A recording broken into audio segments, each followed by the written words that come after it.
وَمَن كَفَرَ بَعْدَ ذَلِكَ، دو ترجمے اس کے ہیں، جو اس کے بعد بھی ناشکری کرے یا جو اس کے بعد بھی کفر کرے۔ دین کا غلبہ ہو جائے پھر بھی کوئی کفر پر اڑا رہے تو اس سے بڑا ناہنجار اور کون ہوگا۔ باطل کے غلبے میں تو میں کہہ سکتا ہوں نا کیا کروں، ہمت نہیں ہے، کیسے یہ چنا جو ہے پہاڑ کو پھوڑ سکتا ہے اور کیسے پورے پہاڑ کو پھوڑ سکتا ہے، لہذا مجبوری ہے بھائی، اللہ اللہ تو ہم کر ہی رہے ہیں نا۔ دین غالب ہو جائے پھر بھی اگر کوئی کفر پر اڑا رہا تو اس سے بڑا ناہنجار کوئی نہیں۔ اور دوسرا مفہوم کیا ہے، ہمارے اتنے پختہ وعدوں کے باوجود اگر تم کمر نہیں کستے، ہمت نہیں کرتے، قدم آگے نہیں بڑھاتے، آپ کے دیواروں پر قدم بڑھاؤ فلاں، قوم تمہارے ساتھ ہے، لیکن ہم قدم بڑھانے کو تیار نہیں ہیں، اللہ کے دین کی طرف قدم بڑھانے کو تیار نہیں ہے۔ اس کے کیا معنی ہے؟ سخت ناشکری ہے اللہ کے ان وعدوں کی، یا تمہیں اللہ کے وعدوں پر اعتماد نہیں۔ وَمَنْ أَصْدَقُ مِنَ اللَّهِ قِيلًا وَمَنْ أَصْدَقُ مِنَ اللَّهِ حَدِيثًا، کون ہوگا اللہ سے بڑھ کر سچا اپنے وعدے میں، کون ہوگا اللہ سے بڑھ کر سچا اپنی بات میں؟ لیکن ہمیں اعتماد ہو تو پھر تو ہم بازی کھیلیں زندگی کی مردانگی کے ساتھ اللہ کے دین کے لیے، ہمیں تو نہیں ہے۔ وَمَنْ كَفَرَ بَعْدَ ذَلِكَ، اس کے کیا معنی ہے؟ ہمارے ان پورے وعدوں کی ناشکری کرو گے، فَأُولَٰئِكَ هُمُ الْفَاسِقُونَ۔ اب ذرا جلدی سے تاریخی اعتبار سے جائزہ لے لیجئے۔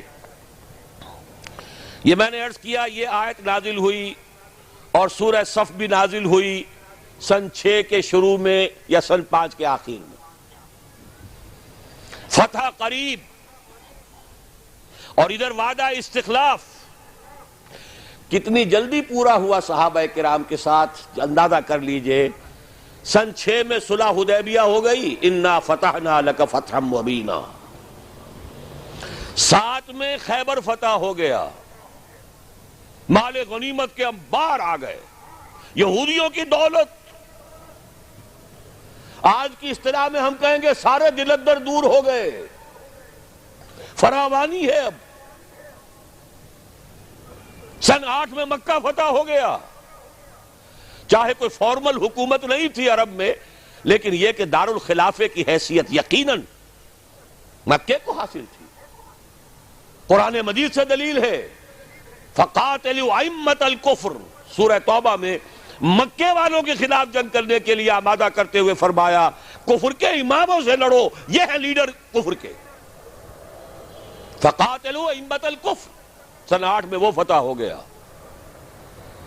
سن 9 میں وقت کی عظیم ترین مملکت رومن امپائر دم دبا کر دبک کر بیٹھی رہی، حضور کے مقابلے میں غزوہ تبوک میں نہیں آئی۔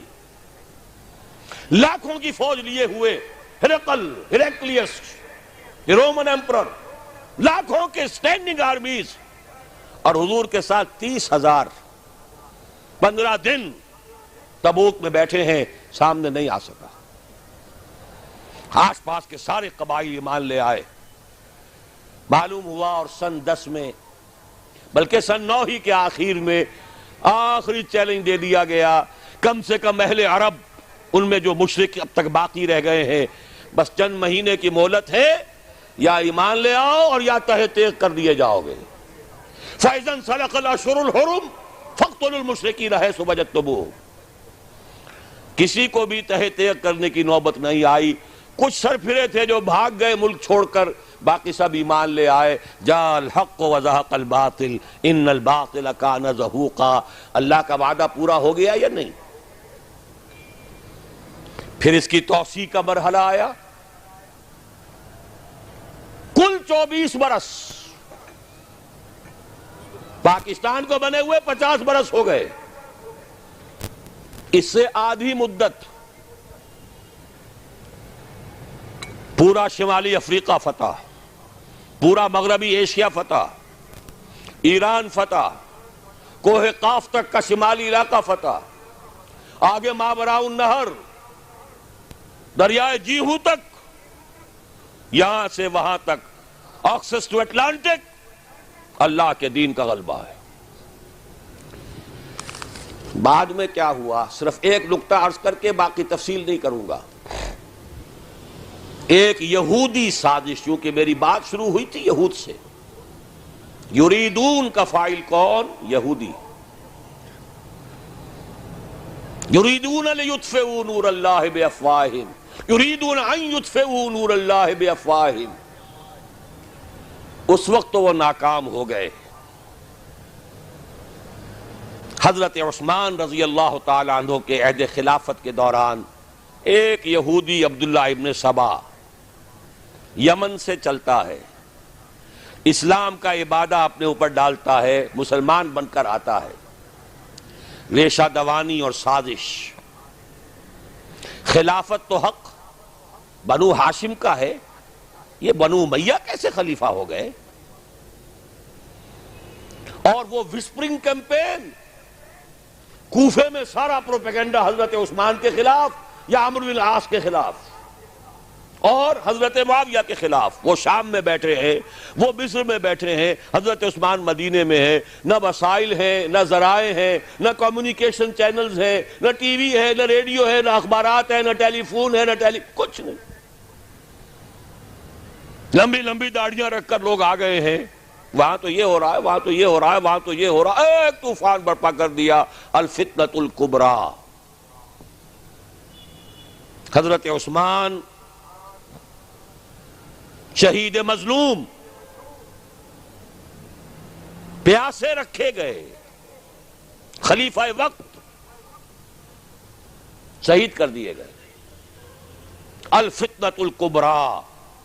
اور اب جو بات شروع ہوئی ہے آپس کی خانہ جنگی کی، حضرت علی رضی اللہ تعالی عنہ کا پورا عہد خلافت، اس میں کوئی الزام حضرت علی پر نہیں ہے، معاذ اللہ ثم معاذ اللہ. ایک واقعہ ہے، واقعہ کسی نبی کے حیات میں بھی پیش آ سکتا ہے، کسی اور کے ذریعے سے غلط واقعہ. لیکن ہوا کیا؟ 1,00,000 مسلمان ایک دوسرے کی تلواروں اور تیروں سے ختم ہو گئے. خانہ جنگی، انٹرنل سیبوٹاج. حضرت علی بھی شہید، خلافت راشدہ ختم. زوال کا آغاز شروع ہو گیا. ایک نقطہ عام طور پر لوگوں کے علم میں نہیں ہے، مسلمانوں کا عروج پھر بھی جاری رہا. وہ عروج بنو امیہ کا، وہ عروج بنو عباس کا، وہ عروج ہسپانیہ کا، وہ عروج ہندوستان کا، وہ تو چل رہا ہے. اسلام کا زوال شروع ہو گیا خلافت راشدہ کے خاتمے کے ساتھ. حضور کی حدیث، بدأ الاسلام غریبا وسیعود کما بدأ فطوبی للغرباء. اسلام کمزور تھا، اجنبی تھا، غریب تھا، کوئی اس کا جاننے والا نہیں، پہچاننے والا نہیں، پرسان حال نہیں تھا. لیکن اب اللہ نے اسلام کو غلبہ دیا ہے. اب سبھی ٹھاڑے کے سب دوست ہیں، طاقتور کے تو سبھی جو ہے ساتھی ہیں، لہذا اب سب ساتھ دے رہے ہیں. لیکن تم دیکھنا اسلام بہت جلد پھر غریب ہو جائے گا. بدأ الاسلام غریبا وسیعود کما بدأ. فعل مضارع پر جب سین آتا ہے وہ ہے مستقبل قریب، عن قریب اسلام پھر غریب ہو جائے گا. اس کے بعد سے اب تک کی تاریخ اگر میں بیان کروں تو پھر صبح ہو جائے گی. حضور نے فرمایا اوتیت جوامع الکلم، مجھے اللہ تعالیٰ نے نہایت جامع کلمات عطا کیے ہیں. ایک حدیث کے حوالے سے اب تک کی تاریخ، 14 برس سے چند سال کم کی تاریخ ایک حدیث میں ہے. مسند احمد ابن حنبل کی روایت، نعمان ابن بشیر رضی اللہ تعالیٰ عنہ راوی. غالباً یہ کتاب کا یہاں تقسیم ہوا ہوگا، اس میں یہ حدیث کے ٹیکسٹ موجود ہیں. میں اگر لفظاً معاملہ لے کر چلوں گا تو معاملہ مشکل ہو جائے گا. ترجمہ بھی، متن بھی، یہ 4 ورقہ ہے. جنہیں نہیں ملا وہ جاتے ہوئے لیتے جائیں ضرور. حدیث کا لب لباب کیا ہے؟ حضور نے اپنے دور سے لے کر قیامت تک 5 ادوار گنوائے ہیں تاریخ کے. پہلا دور، دور نبوت، دور سعادت. دوسرا دور خلافت علی منہاج النبوہ، نبوت کے نقش قدم پر، نبوت کے طریق پر خلافت۔ کیا مطلب؟ خلافت راشدہ میں وہ نظام جو کا تو قائم رہا جو محمد عربی صلی اللہ علیہ وسلم نے قائم فرمایا تھا۔ تیسرے دور کو کہا آپ نے ظالم ملوکیت، بادشاہت۔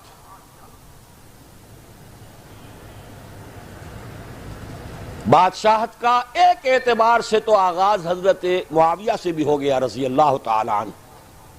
کسری العرب کہا گیا انہیں، عرب کے کسریٰ، لیکن معاذ اللہ یہ ظالم کے لفظ کا اطلاق ان پر نہیں ہوگا۔ ان کے 20 سالہ دور خلافت میں نہ کوئی خانہ جنگی، نہ کسی کو قتل کیا گیا، نہ کسی کے پر زیادتی کی گئی، پرامن تھا۔ اگرچہ خلافت راشدہ میں اہل سنت بھی اسے شمار نہیں کرتے، اپنی ذات میں تو راشد تھے کہ نہیں، خلیفہ تھے کہ اپنے وہ صحابی تھے کہ نہیں، اور صحابہ اولئک ہم الراشدون۔ لیکن خلافت راشدہ، خیر اہل تشیع کی جو رائے ہے وہ تو خیر علیحدہ ہے، اہل سنت جو ہے وہ بھی خلافت راشدہ میں شمار نہیں کرتے۔ ابو بکر، عمر، عثمان، علی اور آگے 6 مہینے حضرت حسن کے بھی بعض حضرات شامل کرتے ہیں تو ایک حدیث کے مطابق 30 سال کی مدت مکمل ہو جاتی ہے۔ ملوکیت اصولی اعتبار سے حضرت معاویہ کے دور میں شروع ہوئی، لیکن ظالم ملوکیت یزید کے دور سے شروع ہوئی۔ اب جو دور شروع ہوا اس میں کربلا بھی ہے۔ حضرت حسین ابن علی رضی اللہ تعالی عنہما، ان کے ساتھی، ان کے خاندان والے کس طرح شہید کیے گئے، اور صرف وہی نہیں ہوئے، عبداللہ ابن زبیر رضی اللہ تعالی عنہما وہ بھی شہید کیے گئے۔ حرم مکہ رنگین ہوا خون سے، ان کی لاش ٹنگی رہی بہت دنوں تک۔ مدینہ بھی نہیں بچا، واقع حرہ میں مدینہ کی حرمت جو ہے اس کو بٹا لگایا گیا۔ یہ دور ملوکیت کے سیاہ کارنامے، حجاج کے ہاتھوں سینکڑوں تابعی شہید ہوئے۔ مسلمانوں کا دور تو ابھی عروج کی طرف جا رہا ہے، اسلام کا دور غربت شروع ہو چکا ہے۔ اسلام اور مسلمانوں کو علیحدہ علیحدہ شے سمجھیے، ساتھ نہیں۔ پہلے 30 برس بھی ساتھ تھے، بلکہ حضور کے 23 برس بھی شامل کر لیجئے، پہلی نصف صدی جو ہے وہ ساتھ ساتھ ہے۔ دین کا بھی عروج ہو رہا ہے، ساتھ ہی امت مسلمہ کا عروج بھی ہے۔ اس کے بعد امت مسلمہ تو چڑھتی جا رہی ہے اور دین گرنا شروع ہو گیا۔ ویسے یہ بات ذہن میں رکھیے کہ وہ کوئی 2-4 دنوں میں نہیں گرا۔ کھنڈر بتا رہے ہیں عمارت عظیم تھی، یہ 6 منزلہ عمارت، شاہ اسماعیل شہید نے اس اصطلاح کو استعمال کیا ہے۔ یہ 6 منزلہ عمارت کوئی 1000 بلکہ 1200 برس میں جا کر زمیں بوس ہوئی ہے، لیکن ہے پھر وہ گریجول ڈکلائن۔ تو تیسرا دور حضور نے فرمایا ظالم ملوکیت۔ چوتھا دور فرمایا غلامی والی ملوکیت، ملکن جبرین۔ پہلے تو 1000 برس تک بادشاہ مسلمان تو تھے، چاہے ان میں بدماش بھی تھے، عیاش بھی تھے، ظالم بھی تھے، اچھے بھی تھے، نیک بھی تھے۔ آخر انہیں میں صلاح الدین ایوبی بھی تھے، انہیں میں نور الدین زنگی بھی تھے، انہیں میں اورنگزیب بھی تھے، انہیں میں التتمش بھی تھے، اچھے بھی تھے، اس میں کوئی شک نہیں، لیکن تھے بادشاہ، خلیفہ تو نہیں تھے۔ لیکن یہ کہ اکثر و بیشتر کا معاملہ تو وہی ہے، عیاشیاں ہیں، محل بن رہے ہیں، تاج محل بن رہے ہیں، الحمراء بن رہا ہے، جہاں جائے کوئی اقبال اور جا کر رو کر آ جائے، رو لے اب دل کھول کر دیدہ خون آبا بار، وہ نظر آتا ہے تہذیب حجازی کا مزار۔ یہ وہ دور تھا کہ جو تھا تو دور ملوکیت، لیکن بہرحال ملوک مسلمان تھے۔ چوتھا دور آیا جبکہ غلامی کے ساتھ ملوکیت. کیا مطلب؟ ملکہ برطانیہ کی رعایا بن گئے تھے کہ نہیں ہم؟ ملکہ معظمہ وکٹوریا، غلام احمد قادیانی نے جو ان کی مدح لکھی ہے، جو خطابات دیے ہیں، ان کی جو اس زمانے کی تصانیف ہے انہیں پڑھیے تو صحیح. کہیں ہم برطانیہ کے غلام، کہیں ہم فرانسیسیوں کے غلام، کہیں ہم ولندیزیوں کے غلام، کہیں ہم اطالویوں کے غلام.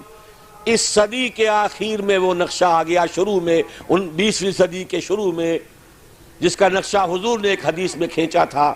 صحابہ سے آپ نے فرمایا ایک وقت آئے گا یوشک ان تداعی علیکم الامم، کہ دنیا کی قومیں تم پر ایک دوسرے کو دعوت دیں گی کہ یہ تر نوالا موجود ہے، آؤ اور نوچ کھسوٹ کر کھاؤ، ادھر سے ہم کھائیں گے ادھر سے تم کھاؤ، یہ تم لے جاؤ یہ ہمارے پاس رہے گا. مصر انگریزوں کے پاس رہے گا، عراق انگریزوں کے پاس رہے گا، شام فرانسیسی لے جائیں، اور لیبیا اطالوی لے جائیں، اور موراکو اور تونس یہ سب جو ہیں یہ فرانسیسی لے جائیں، ہسپانیہ سہارا لے جائے، یہ سب لے جاؤ، آؤ ٹکا بوٹی کر کے کھا جاؤ.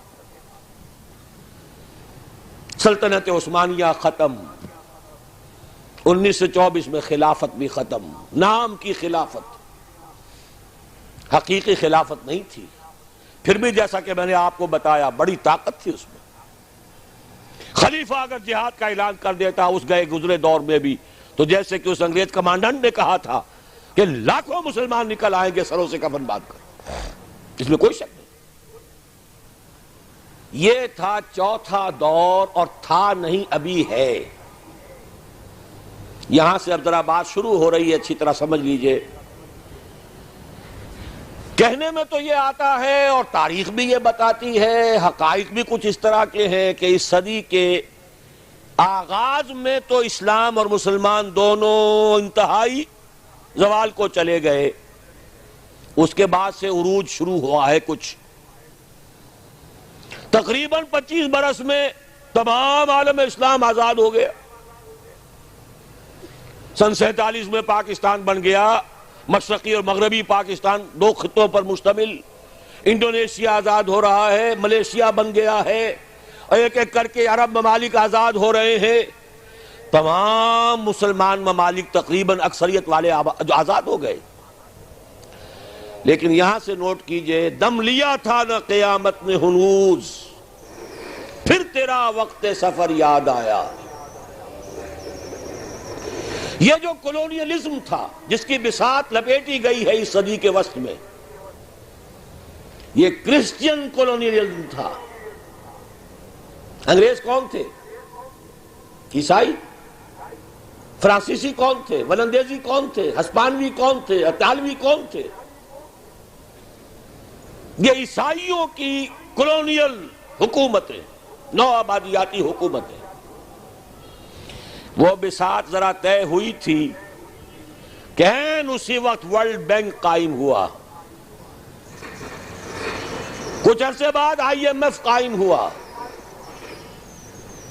اور اس سازش کا سارا سلسلہ شروع ہو گیا جو خلیج کی جنگ کے بعد عوام کے سامنے بھی علم نشرہ کر دی گئی.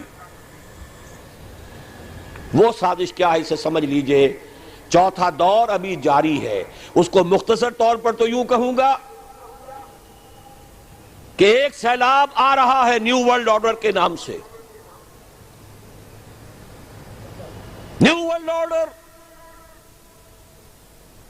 اور نیو ورلڈ آرڈر اصل میں کیا ہے؟ براہ راست حکومتیں نہیں ہوں گی دوسروں کی، انہی میں سے لوگوں کو بٹھاؤ، لیکن مالیاتی شکنجے میں جکڑ لو. کام یہ کریں، محنت یہ کریں، صبح سے شام تک مشقت یہ کریں، اپنے سودی نظام سے، اپنے ورلڈ بینک سے، اپنے IMF سے ان کی محنت اور ان کی کمائی کی ملائی کھینچتے چلے جاؤ، چھاچ ان کو بھی دیتے رہو. یہ پورا فلسفہ یہود کا ہے، زائنزم کے نام سے جو دنیا میں چل رہا ہے.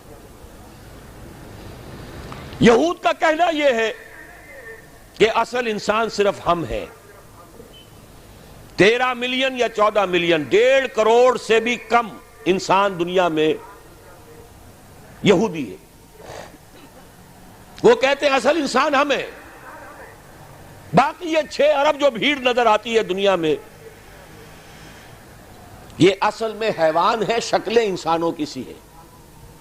یہ گوئمز ہیں، یہ جنٹائلز ہیں. ان گوئمز اور جنٹائلز کا خون چوسنا ہمارا حق ہے، جیسے گائے کا دودھ پینا ہمارا حق ہے، بیل کو ہل میں جوتنا ہمارا حق ہے، گھوڑے کو ٹانگے میں جوڑنا ہمارا حق ہے. البتہ گائے کو بھی کچھ چارہ تو ڈالنا پڑے گا نا. بھوکی مرے گی تو دودھ کہاں سے لوگے؟ گھوڑے کو بھی شام کو کچھ دانہ ڈالو گے تو اگلے روز اسے ٹانگے میں جوت سکو گے. اس درجے میں اس بقیہ نوع انسانی کو سبسسٹنس لیول کے اوپر تو باقی رکھو. باقی ان کی محنت، ان کی کوشش، ان کی جد و جہد. گھوڑے پر اگر آپ نے جو بھی ٹانگے باندھ ہے، اس نے اگر 100 روپے شام تک کمائے ہیں تو 20-25 تو بہرحال گھوڑے پر بھی ڈالے گا، باقی اس کی کمائی ہے. سبسسٹنس لیول ان کو دو تاکہ یہ کل بھی کام کرنے کے قابل ہو. لیکن سارا سودی نظام کے ذریعے سے ان کا خون ہم کشید کرتے چلے جائیں.